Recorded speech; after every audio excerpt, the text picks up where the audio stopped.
Hi there, third time lucky on this one. For some reason, my phone really does not.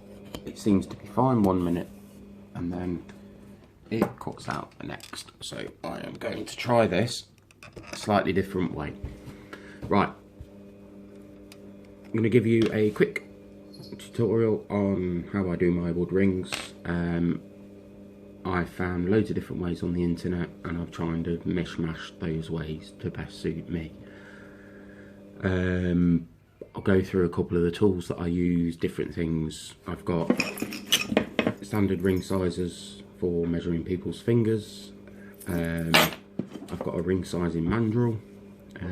Again, either measuring people's rings, or you can actually use these ones to make the rings on. Nice smooth. It has got the graduations, but it's not the stepped. The step ones, they don't work quite as well. I've also got a wooden ring mandrel, and there's a slight difference with this one. I've adapted this, drilled a hole in the bottom and put a piece of threaded bar in. You'll see why later, and if you do this it will make life so much easier when it comes to finishing your product itself. Metal straight rule gives me a nice clean edge when cutting the veneer. Utility knife, Stanley knife, nice sharp blade on it. I always put a new blade in after every, or flip the blade over after about every 20 cuts, so I'm always getting a nice clean cut on the veneer. I'm using a nice simple, I think it's pine veneer today. Works quite well. Actually no, it's not pine. I'm not sure what it is, because I know pine tends to splinter quite easily. This is quite a nice one. I have had a few problems with other ones, like this one. You can see it's cracking there, and that was after 10 minutes in the microwave of steaming. It was still doing that. I have got a different technique now for steaming the wood, and it's still not working on this one, so I have to play around and find a better way of steaming this, or I might have to steam it for longer. We'll see. But right, to get started, you don't really need a lot to get started. Oh, one other thing I will say: roll of electrical tape, PVC tape, comes in handy, and you'll see why in a bit. Right, okay, let's try and move this without either switching my phone off this time, or there we go. Right, hopefully you will be able to see this in a second. Right, there we go. Sorry if it's not a great picture, but hopefully you'll get the gist of this. Right, so what I do, I don't measure, I just roughly guess. If I want a ring like this one that's 9mm wide, or just under half it, or quarter of an inch, what I tend to do is I add a couple of mil, or for if it's going to be about just under a quarter of an inch, I do it just over a quarter of an inch. I don't tend to measure, I just tend to do it by eye. I find it's better. I also have a look at the grain as well to see where I'm going to get the best cut from, because with some woods like this one you get absolutely fantastic grain patterns, so you can pick and choose where you actually want your ring in it. But here you go. So all I do is I literally guesstimate how thick I want the ring, and first things first is, when you're cutting it, light passes. Let the knife do the work. Don't force it, because the more you force it, the more chance you've got of splitting it. 2 or 3 passes and it should cut quite easily. I did slip with the knife slightly, it has peeled, but if you it's in that cut off bit, the extra bit, so if you actually peel that really gently, take it off, doesn't really affect it. Once it's like this, you can see it's got a bit of give to it, not a huge amount. That's step one really, cutting your veneer. I have done a few with regards to this project where I've done a few steps ahead, so I'm not having you waiting on them drying and etc etc, but I thought I'd show you each process as in depth as I can. What I tend to do, so inside your ring where you get your I don't know whether you're going to be able to see this, try and get it on the camera, you've got your joint, it's round here somewhere. So you don't get that step, what I tend to do is I taper the end. It only has to be done on one end, and it's literally just a case of I take roughest, it doesn't have to be 60 grit sandpaper, it can be 60, 120, whatever you've got to hand, and just slowly either side, because you want it to come to a point. You don't need to take a lot off, but you do need to make sure it's even on both sides, like that. It's not going to be entirely clear, but you can see it's just tapering off to the end, and it's a lot thinner. If that bit cracks, it doesn't really matter, because you're going to be sanding down the inside of the ring anyway. Then what I do is I get a nice big cup, mug, and this one, that's usual standard size mug, big mug, and quite thingy, danger men at work. But what I tend to do, I use this because I found this is the best way of steaming the wood. I actually take the piece of wood, let me just lift this up slightly so we can see a bit better. Take the piece of wood and I actually wrap it round the inside of the cup. Now at the moment I've only filled this about halfway because I'm only doing one piece at a time. If I was doing multiple rings at a go, what I'd actually do is I'd fill the cup so it's got about an inch, half-inch space at the top, and you just slide them in. It's a bit tricky to do it first, you know, get the knack of, but once you get there, and then just slide them down the edges. Best off starting with cold water, putting them in, and going from there. You probably see the steam rising off of this one. As I said, I have done a few cheaty things. What I'd then do is making sure the piece of wood is actually covered with water, stick it in the microwave. I put it on for 3 minutes at full power, take it out, test the wood. If it needs any longer, like we saw with the other one, like this one, where it's cracking, that had 10 minutes and still was splitting slightly. The wood's cracking, it's not penetrated, the actual steam's not penetrated far enough. So what I do is I would put it back in a couple of minutes at a time. Once you've got the water hot and boiling, you literally just need a few minutes at a time. Right, so take that out, and what I tend to use, this is why I like metal rulers, I tend to use these because I can actually dip in there and get the item out the cup. And here's one I steamed earlier.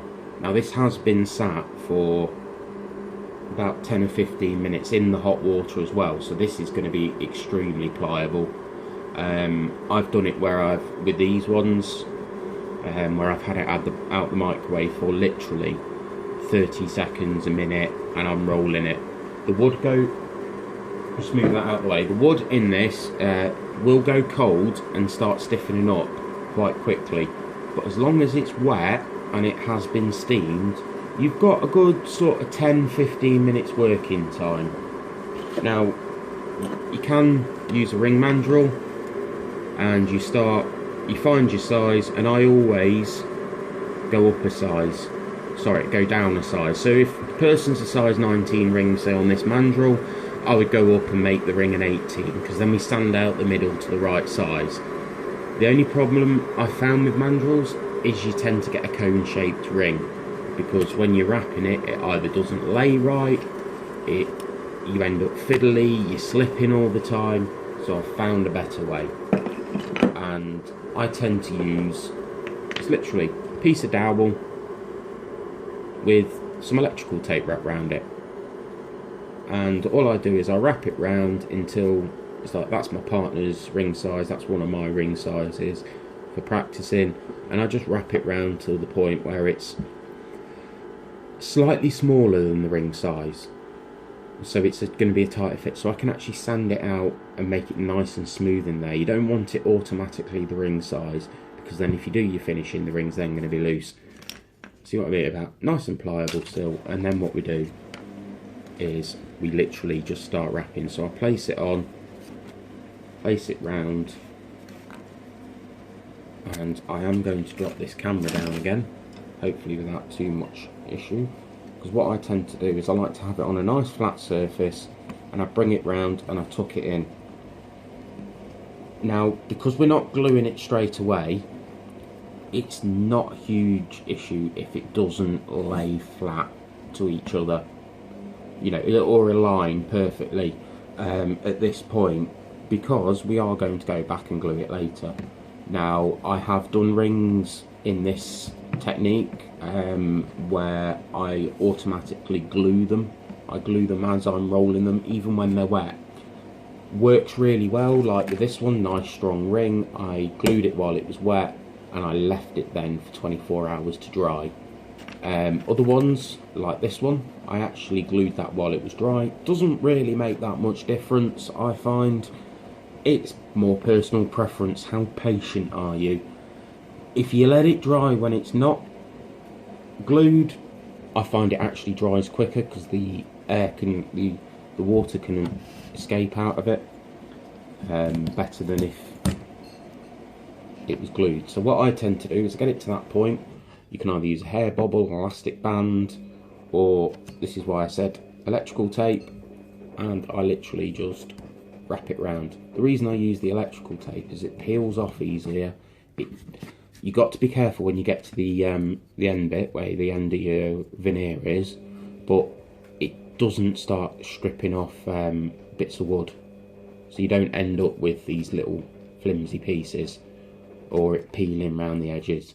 And the good thing about having it electrical tape on here as well, it's nice and smooth, so you can actually slide the ring on and off quite easily. So there we go. You have the start of your ring. Nice and simple. Now I have done a couple of these, so just, oh, that's Ray just coming to say hello. Just bear with me for a second. I'm just going to go and grab the one that I had drying. Now, there we go. As I said, see, here's one I prepared earlier. It's not, just back up a bit. It's not completely dry in the middle. It's still damp, because I only did this sort of 20 minutes before.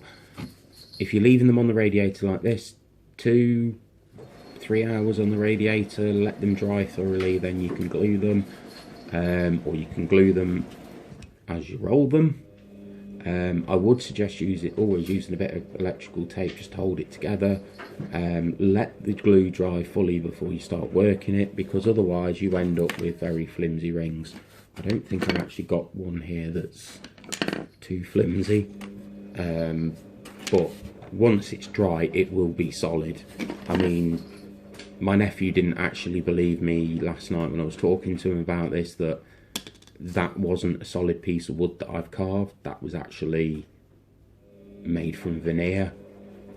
And I actually made him one last night. So what I do is, as I said, peel the electrical tape off. And the great thing about this stuff is, because you've used it on wood, stick it on the table and use it again. Right, when it comes out, you will end up with that. It should, if it's dried longer, it will be tighter. Obviously, the wetter it is, the more it will spring back into it wants to go back to its natural shape of being flat.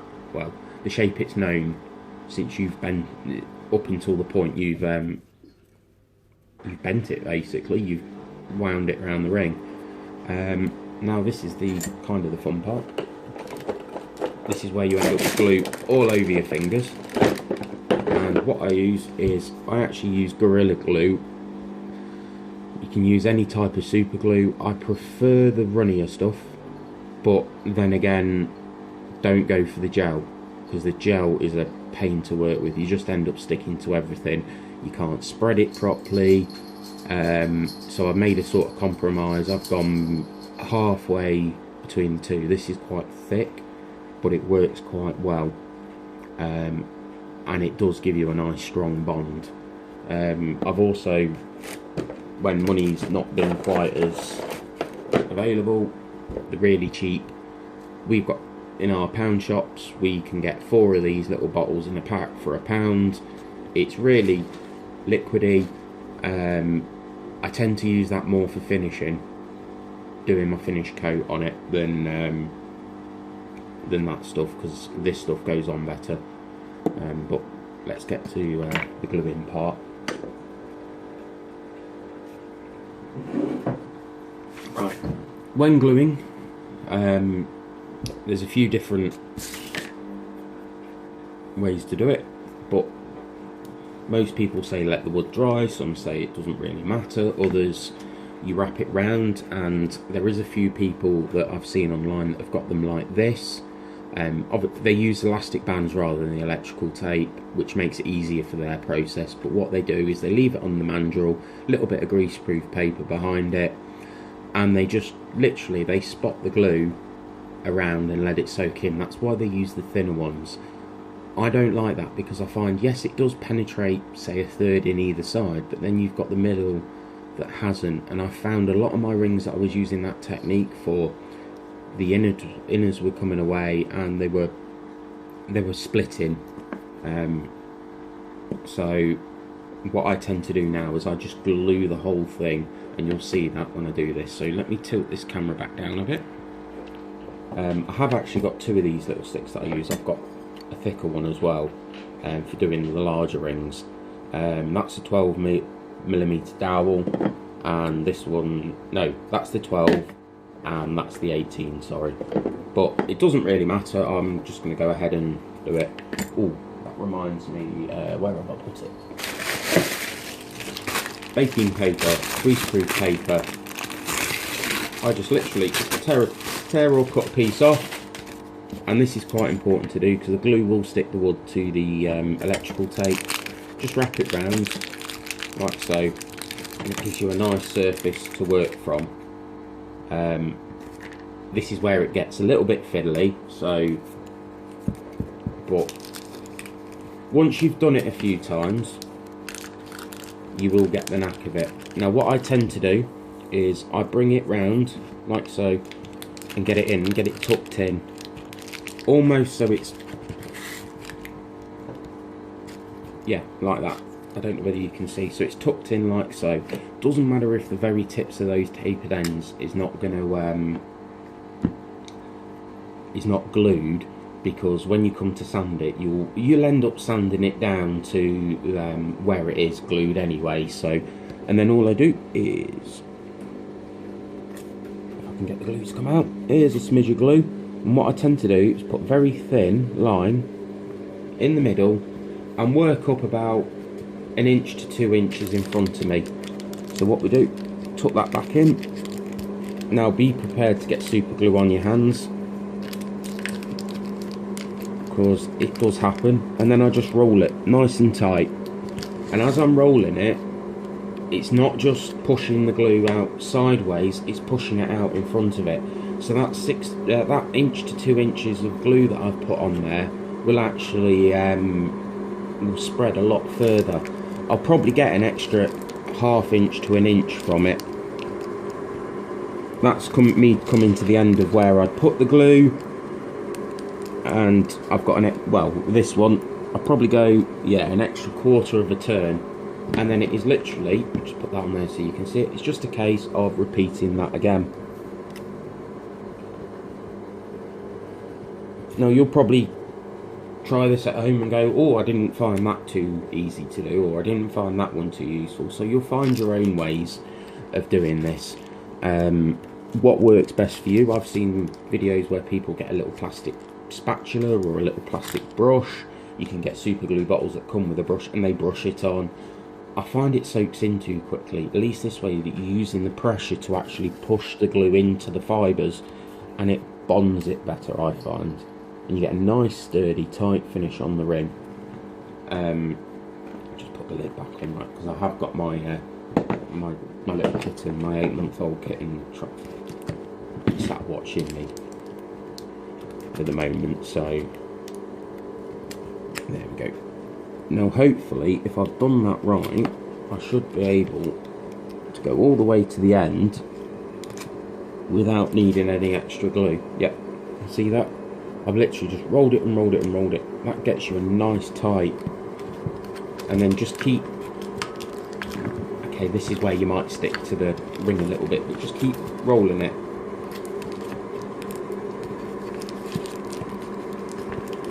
Simple as that. And that will take about 30 seconds to dry, slips off really easily. There's no having to sit there twisting it, working it off. Because of the greaseproof paper, it comes off nice and easily. And also, even though you have glued it, this is why I like to do this bit quite soon after, is taking that off. And already you can see that's the damp one, still quite squidgy. That's the one that's been drying for about 20 minutes and it's solid. Already it's nice and firm, nice and solid. From this point, it's kind of how you want it, really. I tend to start off with a bit of hand sanding, you know, basic sanding, so sort of edges, and I literally the coarsest sandpaper I've got, which is the 60, which is what I use to take the edges down. And you will notice the damper the wood, the quicker it goes, but you can do this while they're damp, but I don't suggest, because they tend to get the fibres splitting off. Right, there we go. Now, the reason I don't taper this end so it lies flat is because I find it's easier to sand that down. Because if you taper both ends and you get, you know, mixed up or whatever, it's a little bit more difficult to go back and fix it. So what I do is I just tend to, and it's a bit thicker this edge anyway, because you've got the overlap at this point, so I tend to just sand that down. It doesn't matter if this ends up coming back to here when you're sanding it, but it's literally, it doesn't take a lot, and it's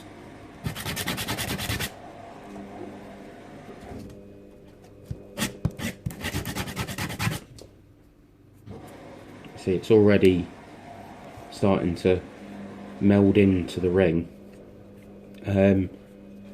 and that's mainly all I do for the outside. Just take the worst off of it, because the next bit I do, you'll understand a little bit more why I do it like that. I take the lip off and then I sand it. What I do then, take my modified ring mandrel and I pop it on. And this just supports it from the outside when you're sanding it. Now you can, if you want, I've got several ways of sanding. One of them I use is lollipop sticks with a little bit of sandpaper on, and what grade they are. So as you can see here, I've got 1500, 1200 and 1000. That's for me polishing and me finishing. I've got a whole packet of everything ranging from 60 up to... sorry about that, my video stopped. It told me that I couldn't record anymore. I'll try and make this get as quick as possible, because I think I've only got about 5 minutes left. I didn't realise I'd been talking for nearly half an hour. Right, so once you've got it on, if you've got something like this to support it, you can either sit there and sand like so, piece of paper, but I find it's quite slow process. You take a bit off here, a bit off there, you think, oh, it's not right shape. This is where this bit comes in handy. I literally pop it in, tighten it up, and you want it going so it's actually screwing in. But you see that bit, you want it so you're not going against the join. you're working with the wood, and then it's just simply a case of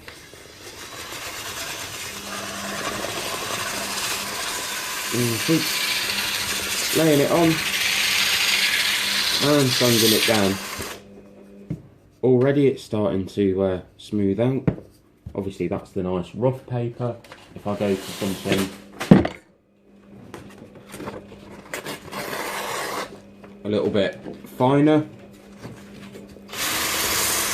and then just work your way down the gradings of paper till you get the finish you want. What I tend to do, I do use the really high numbered ones, so the 1000 for polishing it off. It makes life a bit easier when applying the finish. I also use this for applying the finishes. Most of them that I do, let me pop this back up here so we can see. Most of them I do actually finish with super glue, like this one. If we can get a decent, it's trying to focus on me and the ring. Gets a nice smooth hard wearing finish, and the best way of doing that is I just use the really runny super glue, pour a little bit onto a piece of tissue, make sure it's bunched up enough and it's nice and thick so it's not going to stick straight to your fingers, and I literally place it on the tissue underneath, whiz it round so it covers it. As soon as you see that gloss, you take the tissue away. You don't put it back because you'll stick to it, and then you'll have to sand it down, sand it back, get it smooth again, reapply the finish. Doing the inside, very similar. I tend to use a cloth when I'm doing the inside though, because you get a little bit more working time. A couple of drops all the way around. Literally just feed a bead all the way around, and then roll it in your fingers and wipe it with a cloth, and you should end up with a nice smooth finish. Not much else that I can think of telling you. I've used different finishes. That one's a wood varnish over wire. I've also done, as you see, I've done an inlaid one. If you want me to do you a video on how to do an inlaid one, I can do, that's not a problem. But very basic tools. I've modified a few. I've taken a few techniques from one person and a few techniques from another, and I've found what works for me really. At the end of the day, have a play around with it. If I think of anything else, I'll pop it in a video for you and I'll let you know, but that's about everything, I think. I hope it goes better for you. Oh, I will do one with regards to actually carving a ring out of a solid piece of wood, but I'll do that in a separate video.